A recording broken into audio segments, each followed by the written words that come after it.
I get asked all the time, what kind of whiskey do I prefer, bourbon or scotch? My response, what kind of freaking question is that anyway? Of course my favorite is silly. But we may as well do a comparison anyway because, hey, we're here, we got whiskey. Let's do this.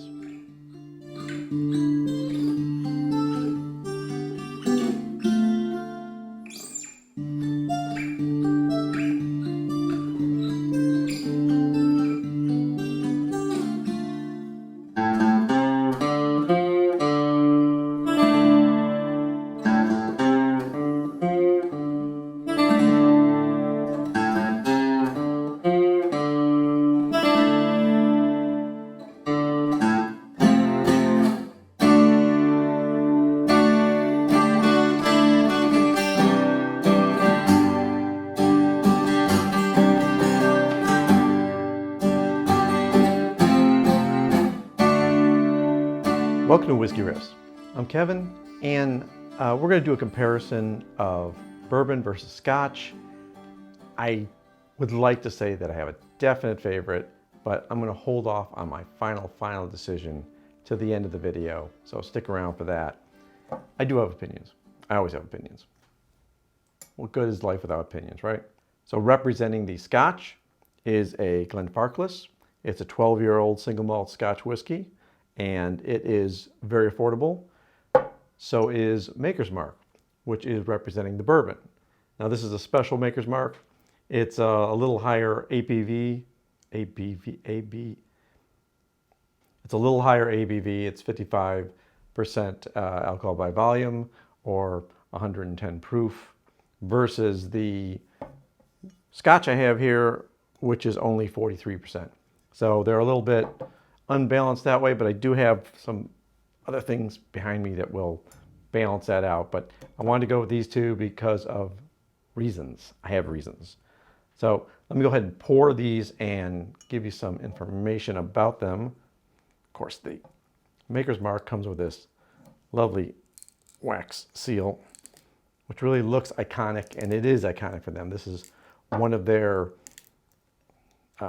trademark things that lets them stand out. Now, the nice thing about Maker's Mark is you can pretty much get Makers anywhere. So why these two? Well, the Glenfarclas 12 is a Scotch that I chose because it's really affordable, and it's a Highland Scotch that is pretty representative of that area of the world. It's not the most expensive at $50, but it has an age statement, which means I know what kind of Highland Scotch I'm getting. I'm getting a 12-year-old Scotch.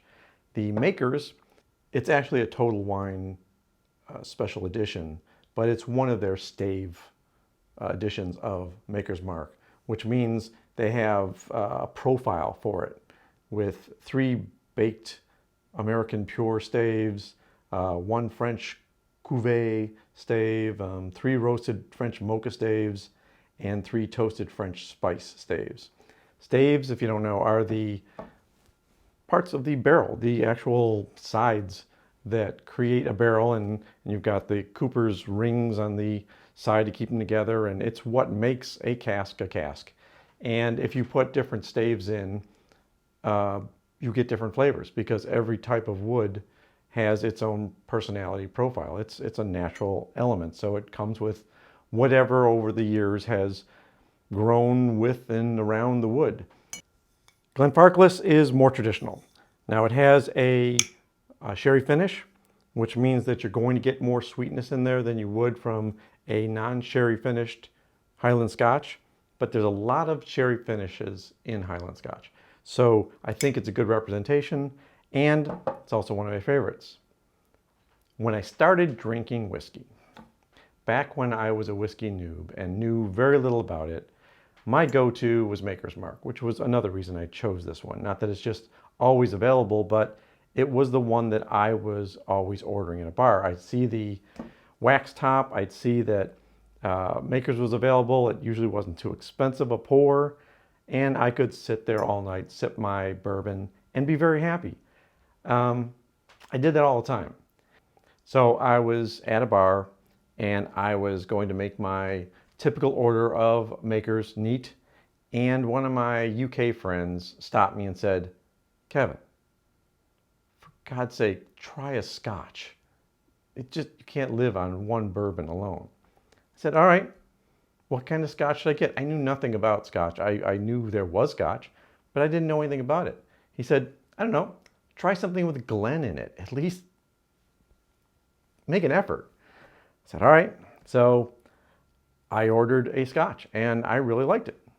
Now I don't know if it was Glenfarclas or Glenfiddich or Glenlivet. They're all very popular in bars. You see them all the time. So it might have been one of the other Glens, but I think that after years of drinking Scotch and enjoying Scotch, I always seem to have Glenfarclas around, and I don't generally order a Glenlivet or even a Glenfiddich. I think they're even more kind of diluted. They're more mainstream. They're usually 40% ABV, which is a little low. I prefer something that's 43 or 46.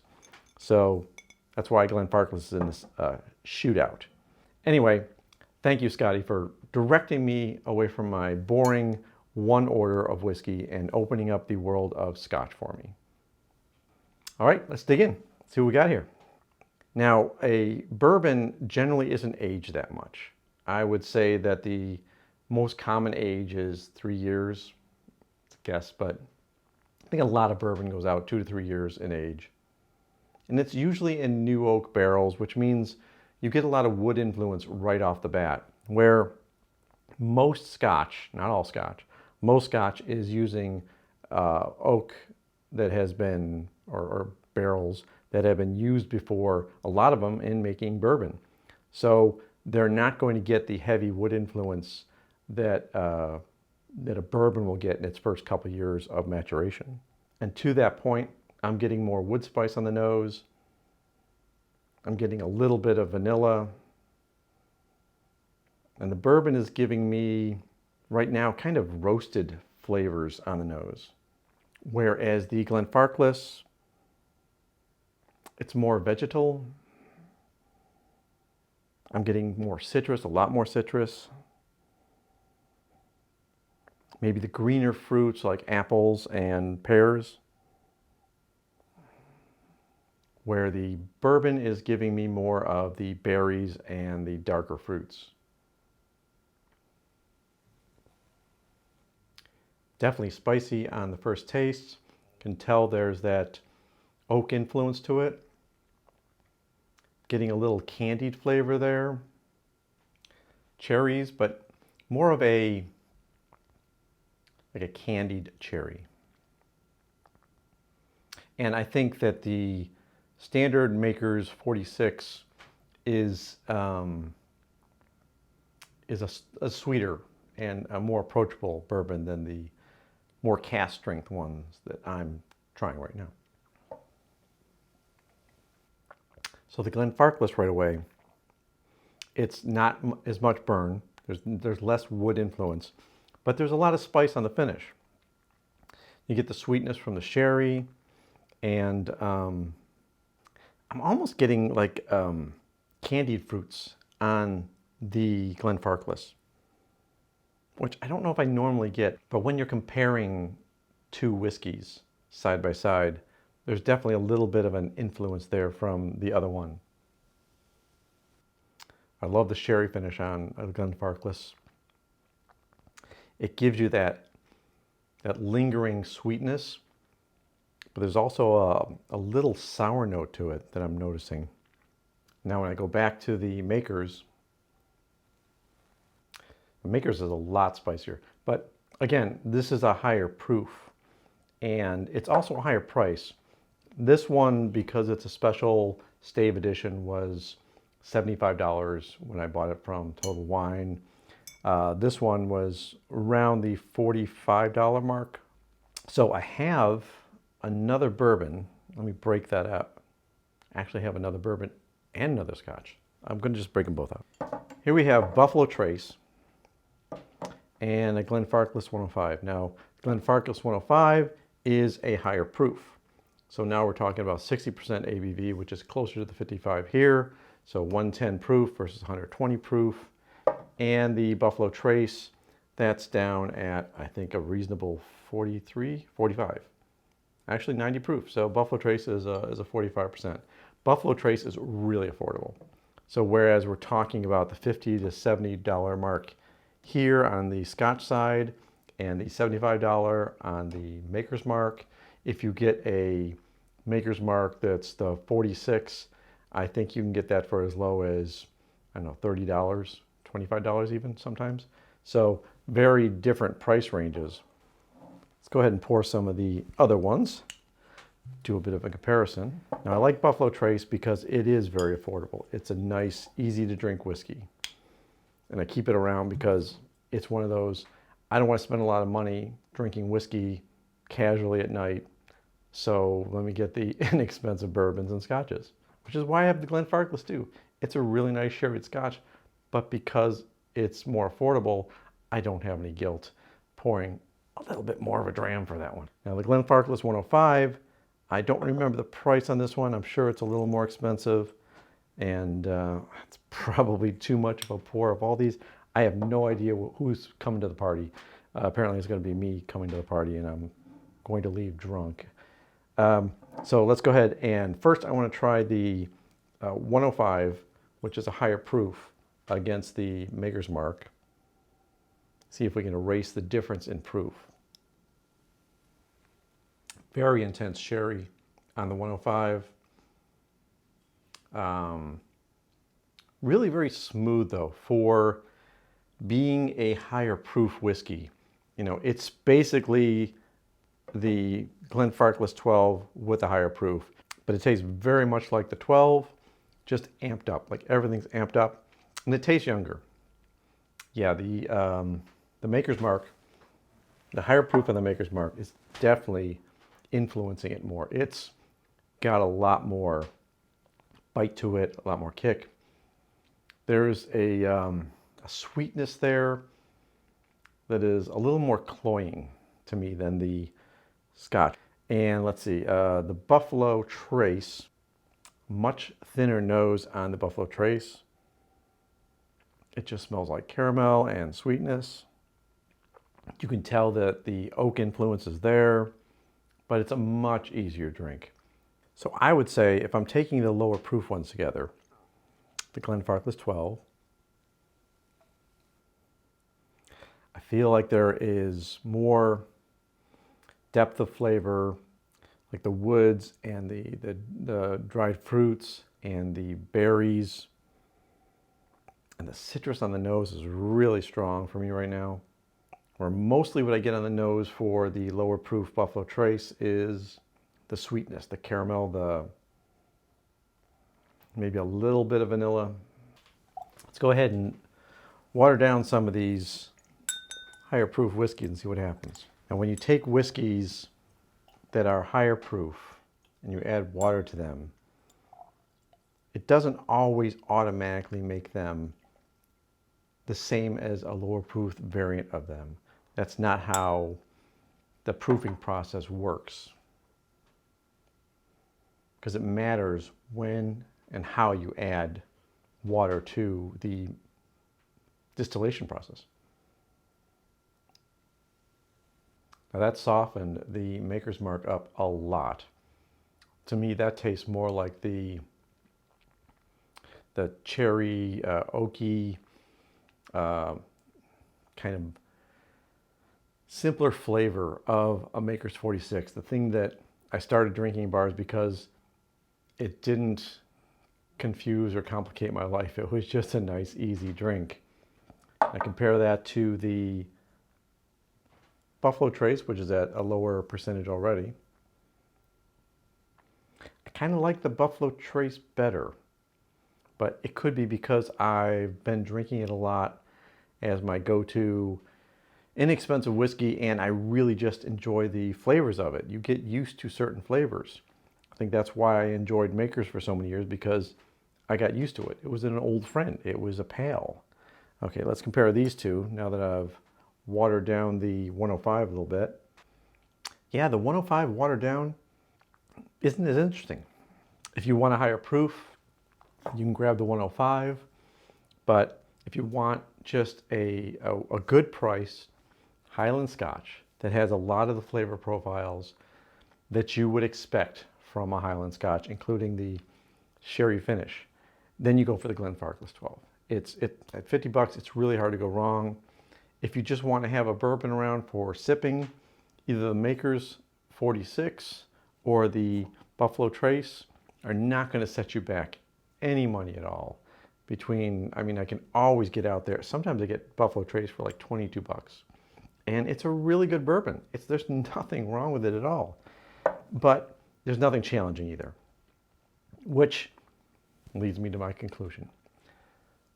Which is better, bourbon or Scotch? Well, depends on what you're looking for. For me, most of the time, I'm looking for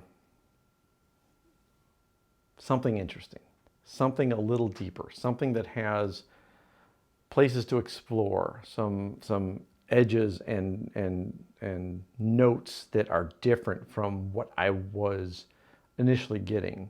So as I'm sipping a whiskey throughout an evening, I might find a new note or a new flavor.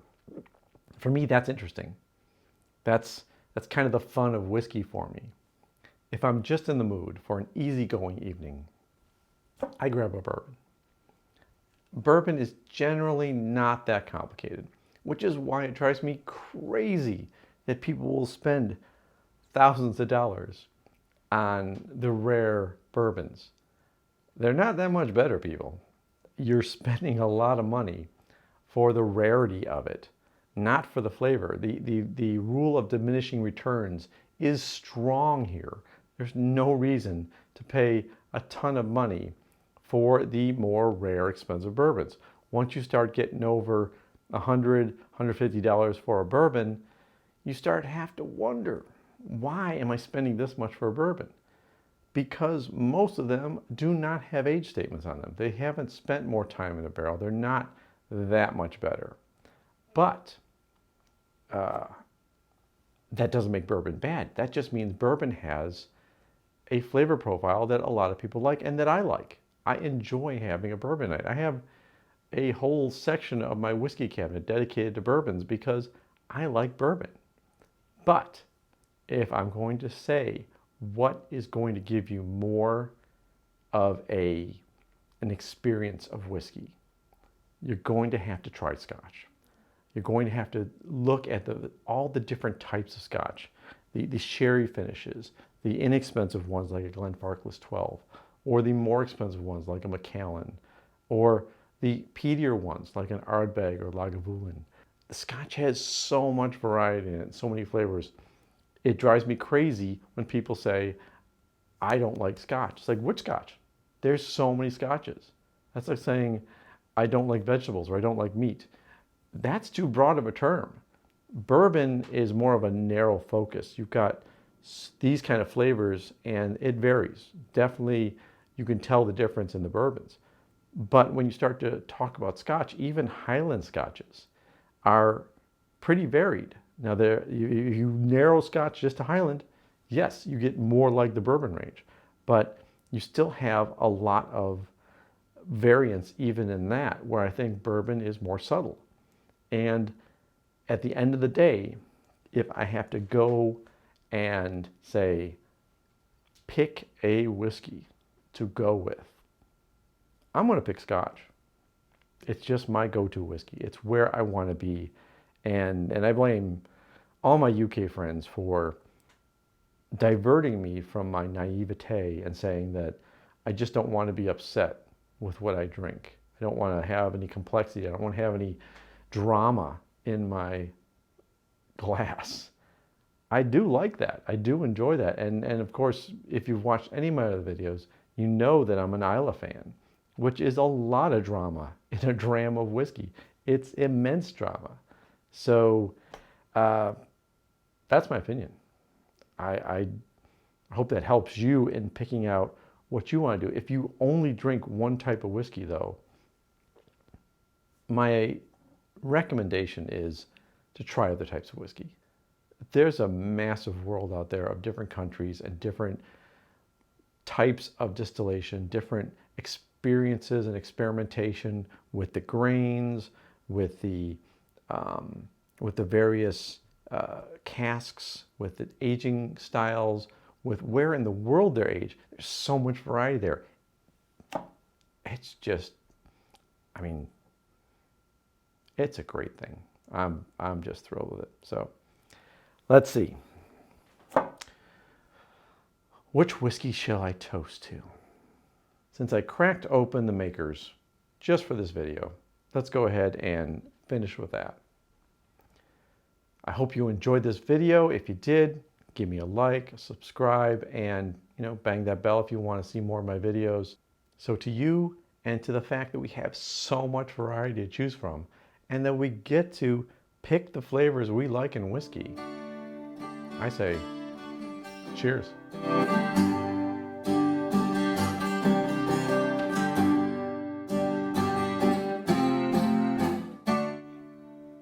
And cheers.